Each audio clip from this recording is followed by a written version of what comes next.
Joko Widodo sekarang ini sedang memanfaatkan sistem yang rusak. Itu kata kunci. Akibat kerusakan ini, generasi muda mempunyai jarak yang amat sangat jauh dengan yang namanya sejarah. Dia tidak pernah tahu lagi yang namanya budi pekerti, dia tidak pernah tahu lagi yang namanya sejarah, dia tidak pernah tahu lagi yang namanya tokoh-tokoh yang pernah menjadi pejuang hebat bagi negeri ini. Mereka tahu tentang pejuang-pejuang luar, mereka tahu tentang tokoh-tokoh populer, tapi mereka tidak pernah punya yang namanya militansi untuk memperjuangkan bangsa ini. Gimana menurut Anda? Kan kesalahan sistem. Karena diambilnya jarak sebuah kebijakan yang memisahkan antara kondisi sekarang dengan jarak sejarah. Nah, kalau kita ingin melakukan penghukuman, seperti Anda bilang, model restoratif justice gitu ya. Kita bisa melakukan seperti Anda bilang juga, serempak dilakukan. Tapi serempak itu berarti ada perbaikan sistem. Di tengah yang namanya masyarakat menghadapi kesulitan beras. Harga beras, harga bensin naik, harga listrik bakal naik.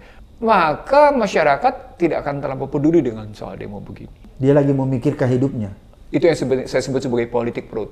Bukankah itu terjadi di 98 pada saat orang juga krisis ekonomi? 98 itu krisis moneter kelas atas. Kelas menengah atas. Kelas bawah enggak. Oh, kelas menengah atas yang merasakan. Iya. Kelas menengah bawah terlibat itu karena gerakan oleh intelijen. Sama seperti cerita 66 itu juga gerakan intelijennya luar biasa. Iya, dulu. Berarti sekarang ini yang merasakan kelas menengah bawah. Kelas menengah bawah. Iya. Menengah atas tidak merasakan.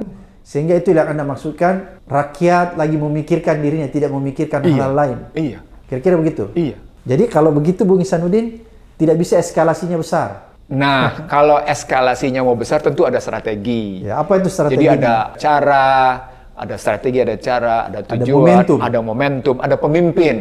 Dan ada hal lain yang mendukung, yang support.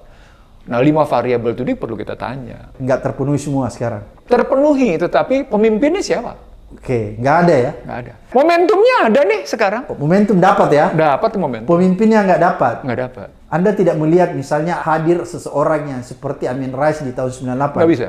Nggak ada? Nggak ada. Karena sudah dihajar habis oleh namanya, semua orang merasa tokoh, semua orang merasa hebat lewat media sosial. Semua menganggap dirinya tokoh? Tokoh hebat. Semua masing-masing mau tampil? Mau tampil. Mau cari panggung? Tampil dengan ego, dengan pemikirannya. Wah, ini tampil dengan egonya. Wah, ini tampil dengan egonya. Ini pikiran gue yang benar. This is of the post-truth strategic. Nah, pemimpin yang kemudian mereka ciptakan adalah pemimpin yang dipabrikasi oleh teknologi komunikasi dan pemilu. Pabrikasi pemilunya lewat yang namanya perhitungan-perhitungan suara.